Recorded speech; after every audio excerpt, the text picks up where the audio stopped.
Halo, sudah siap mengikuti pelajaran pada hari ini kan? Jadi, pada hari ini kita akan membahas tentang evolusi vertebrata. Di antaranya ada evolusi chordata, teori tentang asal-usul evolusi chordata, evolusi vertebrata, dan pengelompokan vertebrata. Evolusi chordata. Chordata berasal dari bahasa Latin chord yang memiliki arti tali. Kata tersebut merujuk pada notochord, yaitu batang fleksibel yang terbuat dari bahan mirip seperti tulang. Dipercayai bahwa nenek moyang chordata adalah Deuterostomia yang muncul sekitar 550 juta tahun yang lalu. Dengan bukti fosil tertua ditemukan di Kanada. Fosil tersebut berusia sekitar 508 juta tahun yang lalu. Deuterostomia membentuk sebuah klat yang berisikan Echinodermata, Hemichordata, dan dalam waktu yang lebih lama lagi membentuk chordata.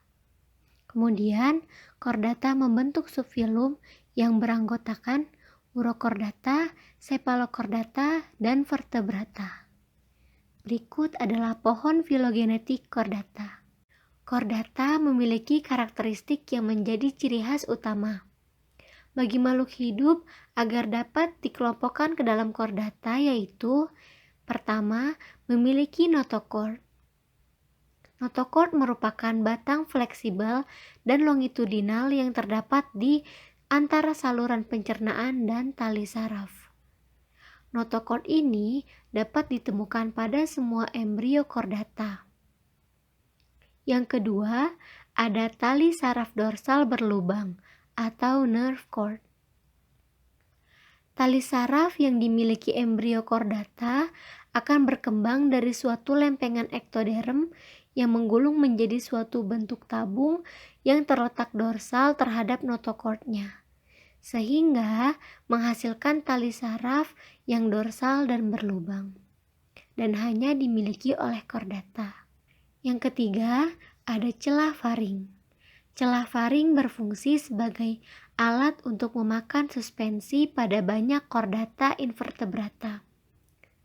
Struktur celah yang dimilikinya telah termodifikasi untuk pertukaran gas, penyokong rahang, pendengaran, dan fungsi-fungsi lain selama evolusi vertebrata.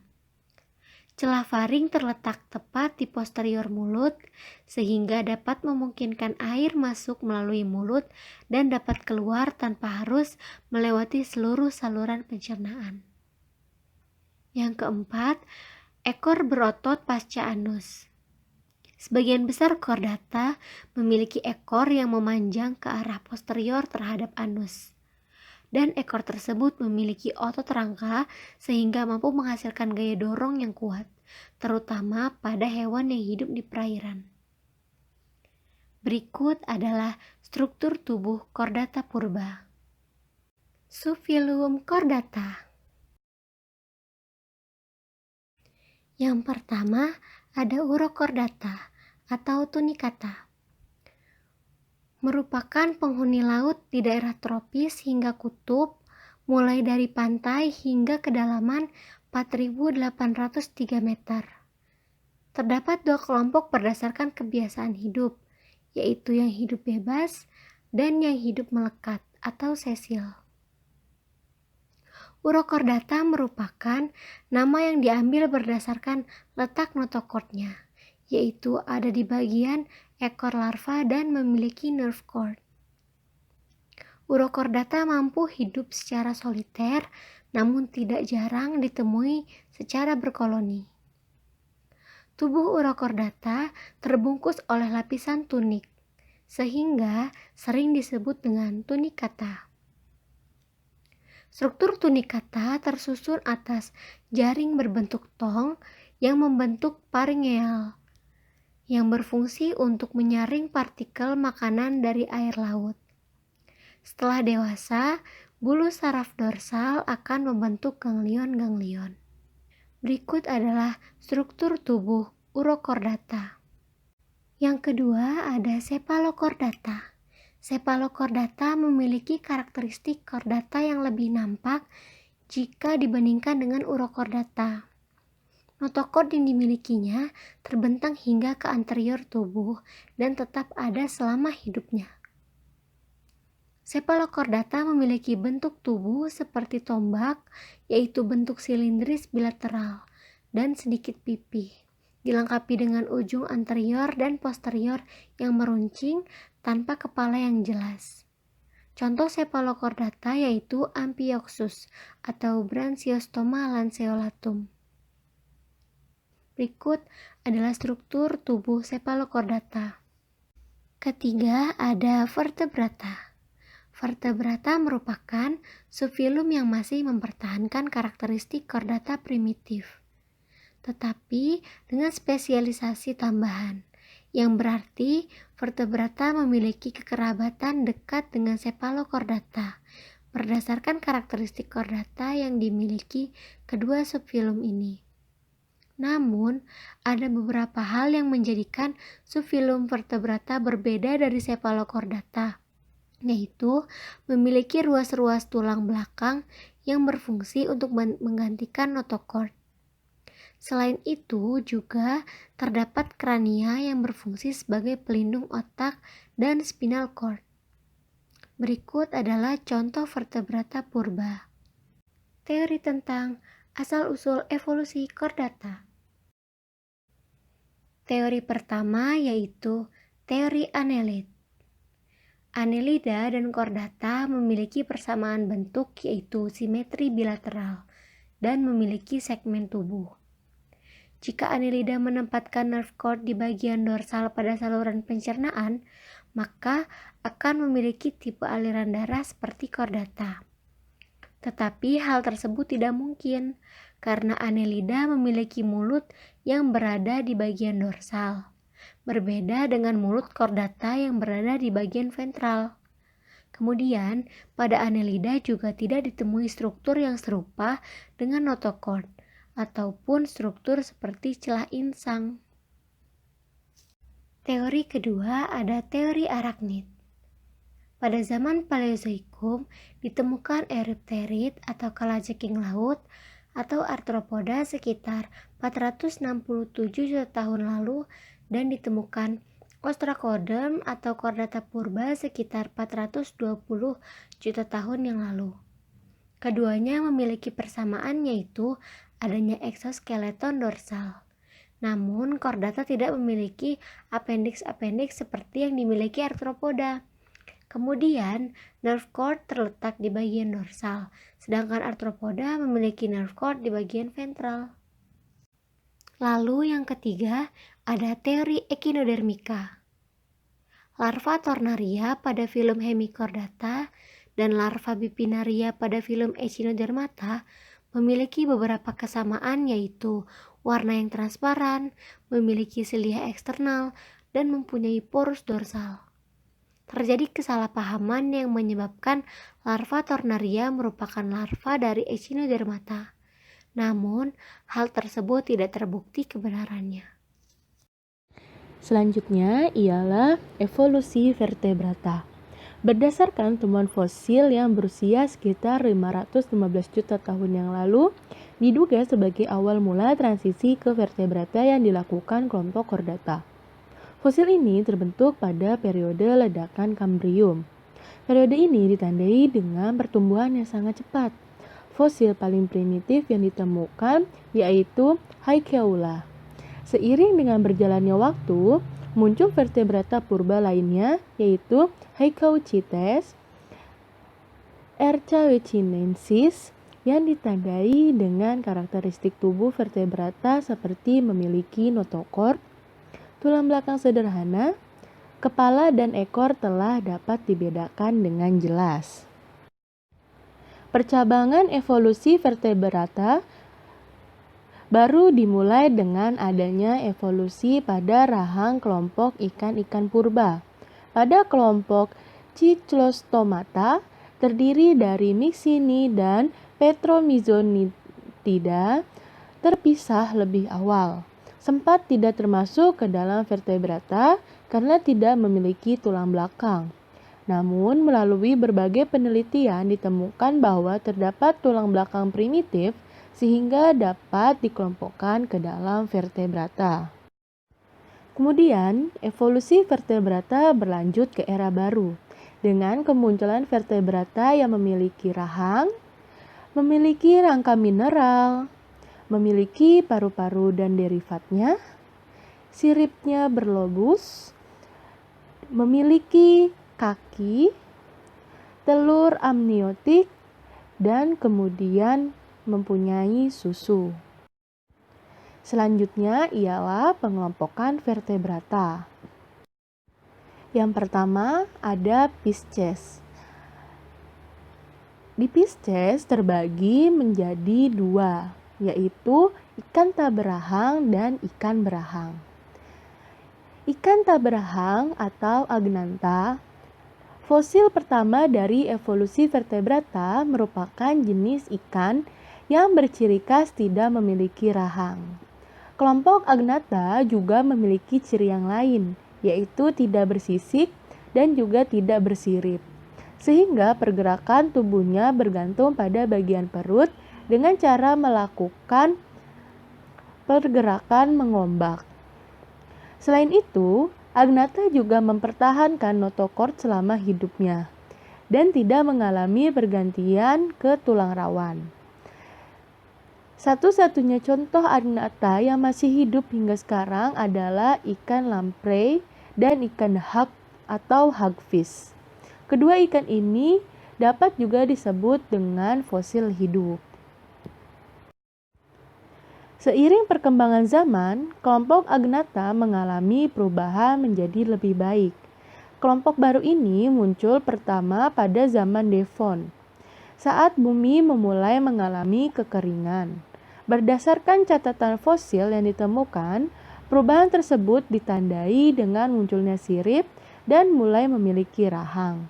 Dan kelompok ini disebut dengan Placodermi.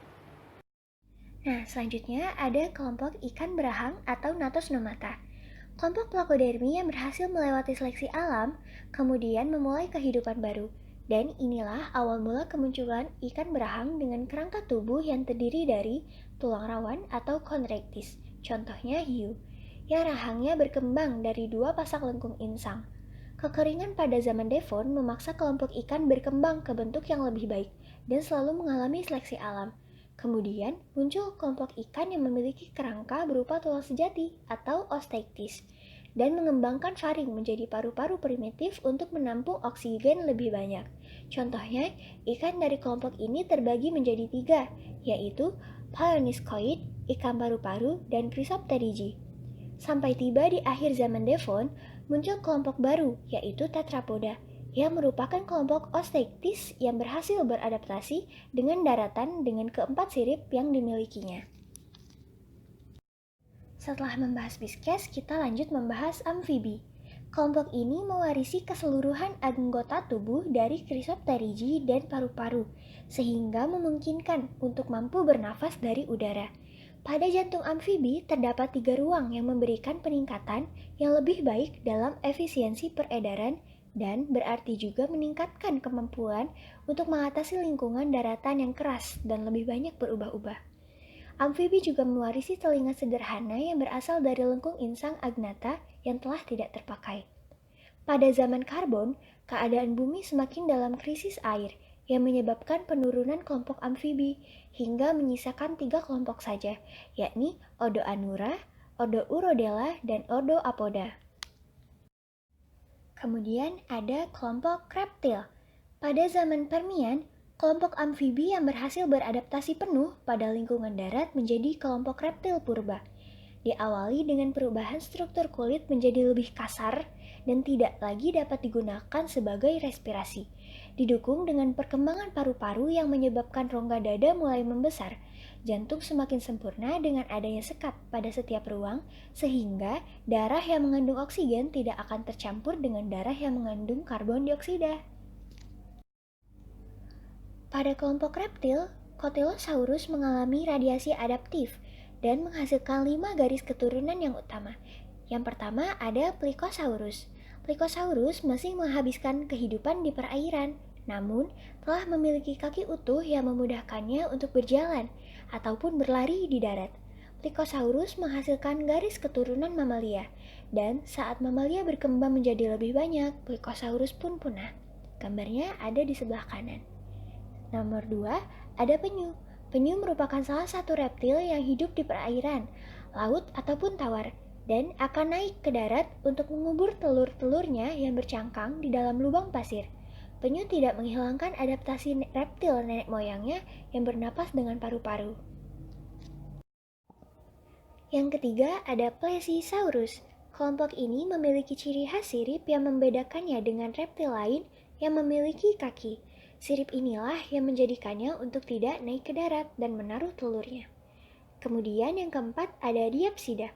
Kelompok ini memiliki ciri khas, yaitu mampu mengubah limbah nitrogen menjadi asam urat yang hampir tidak dapat larut. Asam urat akan dikeluarkan sebagai pasta putih bersama feses. Selain itu, juga memiliki lengkung ganda pada bagian temporal otaknya. Kelompok ini pertama kali muncul pada periode Jurassik yang memiliki bentuk kadal purba. Hingga periode Cretaceous menghasilkan evolusi kadal tidak berkaki yang bisa disebut ular purba. Berikutnya yaitu Tekodon. Tekodon merupakan turunan reptil darat yang mampu mensekresikan asam urat. Kelompok ini memiliki ciri khas kaki belakang yang lebih panjang jika dibandingkan dengan kaki depannya.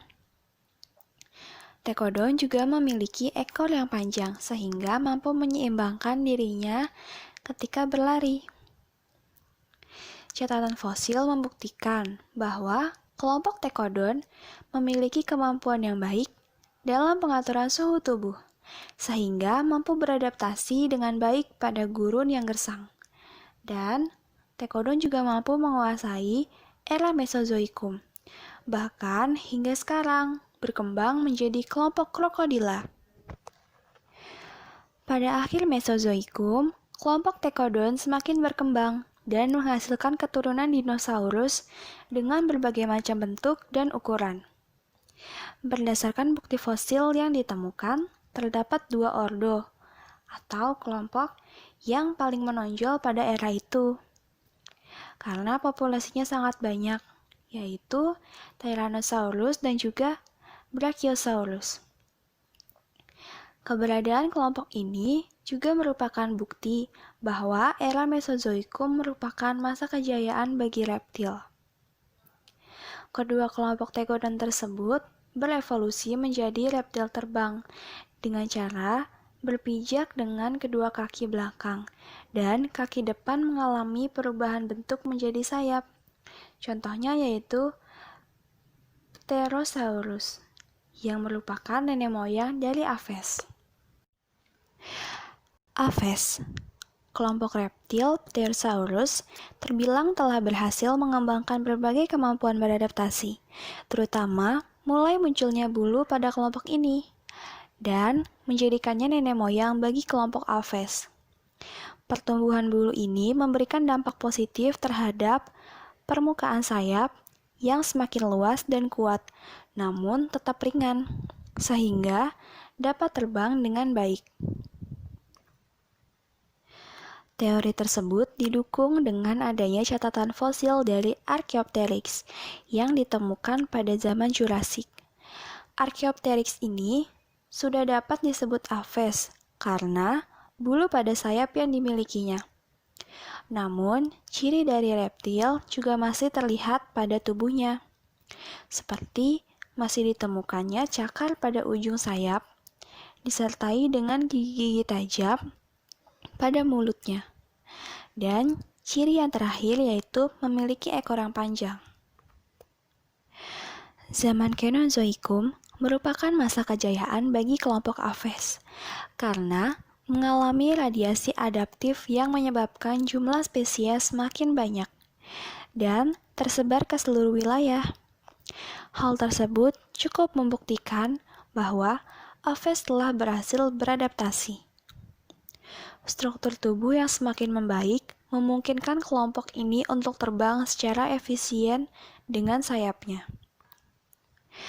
Tubuh burung nampak ringan karena di dalamnya terdapat tulang-tulang yang berongga dan gonad tunggal pada betina, yang membesar secara aktif hanya selama musim kawin.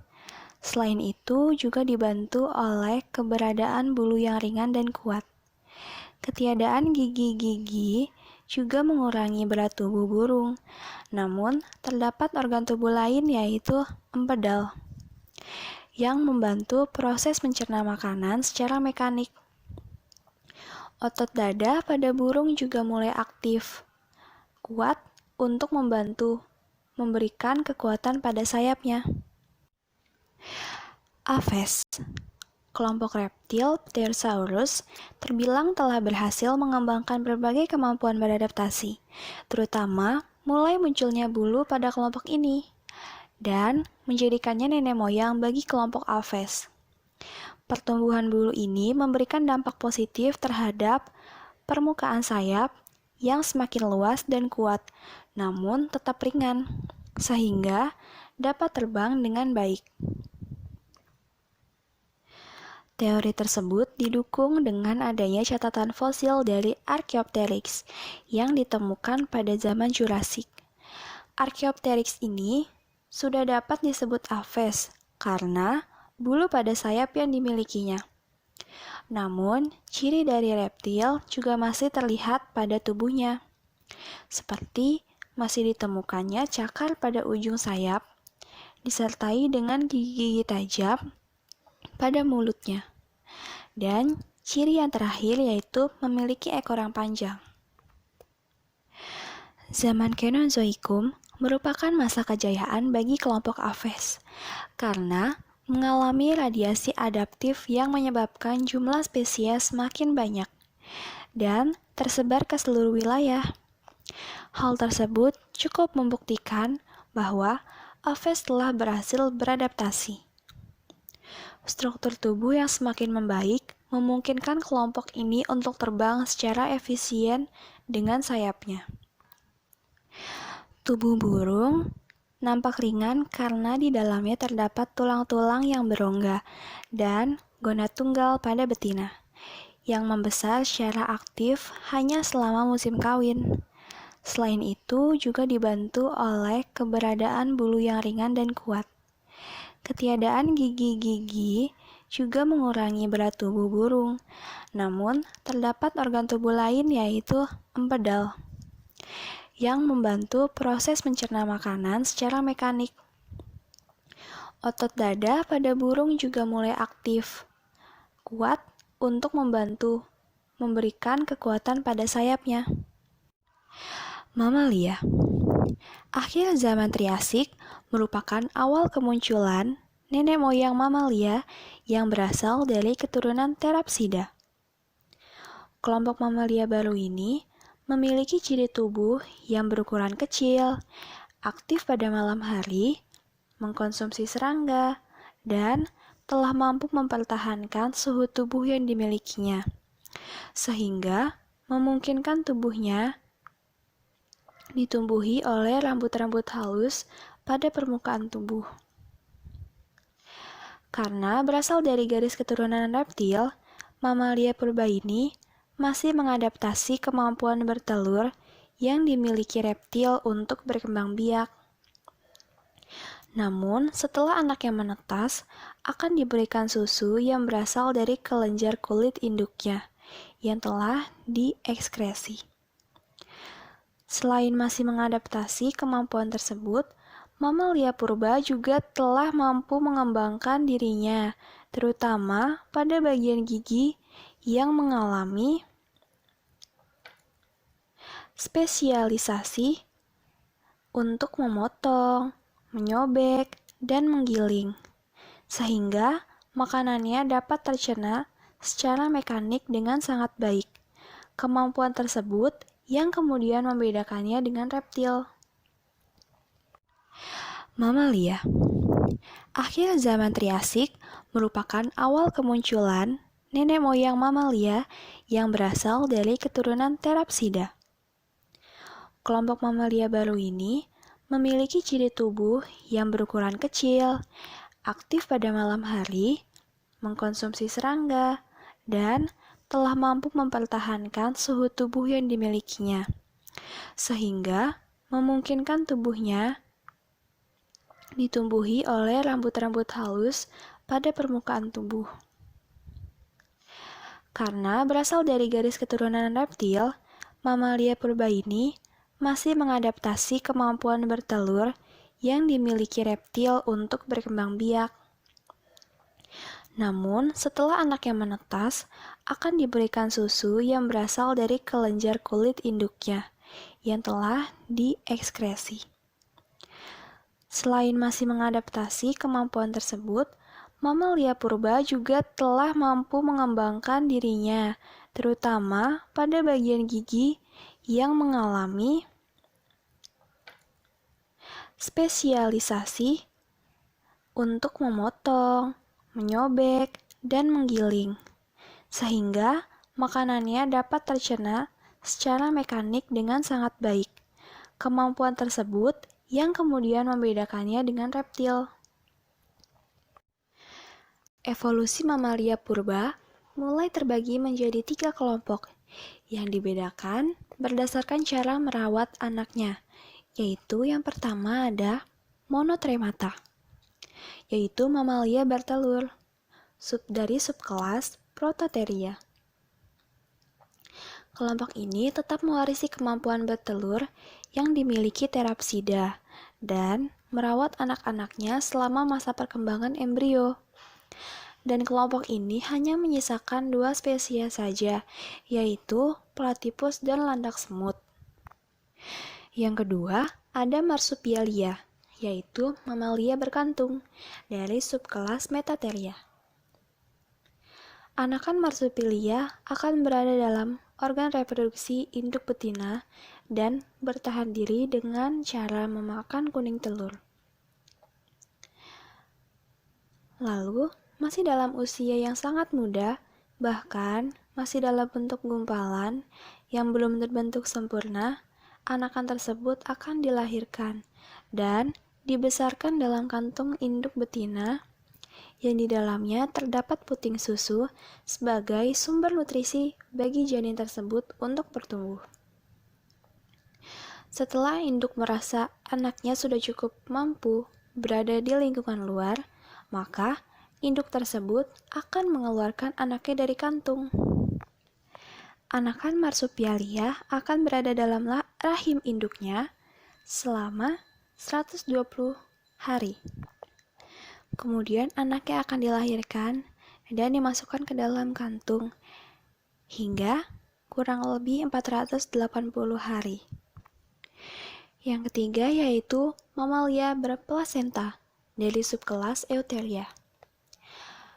Kelompok ini telah memiliki kemampuan berkembang biak dengan sangat baik, karena anaknya akan dijaga dan dibesarkan dalam uterus dari hanya gumpalan hingga menjadi bentuk yang sempurna.